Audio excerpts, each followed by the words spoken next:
Huwag unahin ang cellphone kaysa sa taong mahal mo. Kung ayaw mong loob nyo'y tuluyang magkalayo.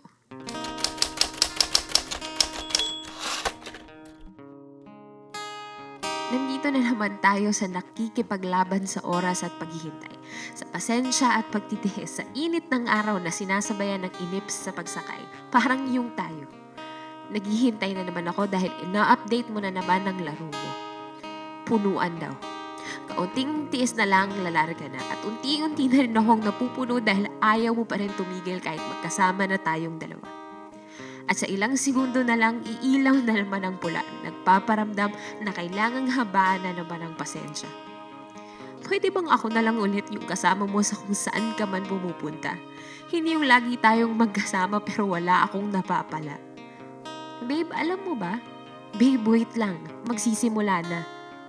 Mga sambit na pilit akong pinapahinto kahit gusto ko na sanang gumalaw para tuluyang makabiyahe na. Makabiyahe patungo sa lugar na masaya, sa lugar na di kailangan ng pasensya, sa lugar na hindi na ako maghihintay dahil kasama na ulit kita. Dahil ang laki ng ngiti mo habang ikay nakikipaglaban, yung sa atin.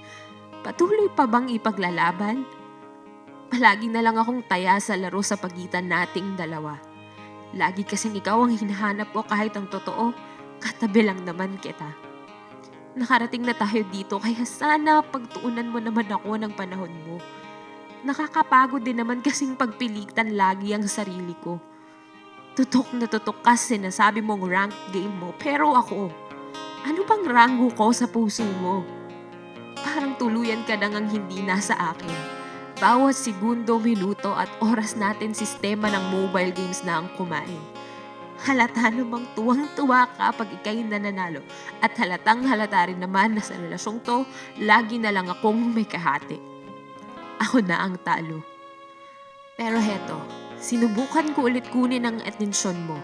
Nangungulit, namimilit, nagbabaka sakaling makasingit pero hindi ko inasahan na bigla ka na lang magagalit. Ayan, natalo na ako. Naabala pala kita. Pero seryoso? Ikaw patong napuno kahit na ako yung nagbubukang tanga sa kakaantay dito. Kaya sige na, magpatuloy ka at uuwi na akong mag-isa. Mukhang kaya mo naman na bumiyahe kahit hindi mo ako kasama.